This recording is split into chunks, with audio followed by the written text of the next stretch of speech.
বান্ধবীর বাড়িতে কার্তিক ফেললাম, তাও এখনো পর্যন্ত ফোন করে নিমন্ত্রণ করলো না। ব্যাপারটা কি? একটা নয়, দুটো কার্তিক ফেলেছি। চিঠিও তো লিখেছিলাম কার্তিকের সাথে যে কি কি খেতে চাই, কত টাকা দিতে হবে বকশিস। কোনো কিছুই তো কোনো খবর এলো না। ধুর, আমি একটা বরং কল করে দেখি কি খবর। মনে হয় ইচ্ছে করেই বলছে না, এইবার হয় বলেই দি ফোন করে যে কার্তিকটা আমি ফেলেছি, টাকাটা পে করে দিতে। কিরে বান্ধবী, তোদের বাড়িতে কার্তিক ফেলেছে না? কার্তিক পূজা করবি না? কই রে, আমাদের বাড়িতে কোনো কার্তিক ফেলেনি তো কি কেউ। বলছিস তোদের বাড়িতে কার্তিক ফেলে? মিথ্যে কথা বলিস না, বল খাওয়াবি না, তাই না মিথ্যে কথা বলছিস? আরে সত্যি বলছি, ফেললে কেন তোদের জানাবো তোর না। পাশে কি চেঁচাচ্ছি? আরে আর বলিস না, আমাদের পাশের বাড়ি যে ঠাকুমা, যার 10 ছেলেমেয়ের বিয়ে হয়ে গেছে, বর মারা গেছে, তার বাড়ি থেকে জোড়া কার্তিক ফেলেছে, জানিস? তোর শ্বশুর বাড়ির অ্যাড্রেস তুই আমাকে একবার বলেছিলিস না, যে ওই বটতলার সামনে তেঁতুলতলার পাশের যে বাড়িটা, ওই বাড়িটাই তো? না, ওটা তো এই ঠাকুমার বাড়ি, তার পাশের বাড়িটা ও, আমাদের। তেঁতুলতলার পাশের বাড়িটা। আমি ফোন রাখছি, হ্যাঁ পরে কথা বলবো।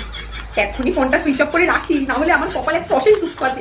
এই কার্তিক ফেলতে গিয়ে যে এত বড় কেলেঙ্কারি হয়ে যাবে কে জানতো।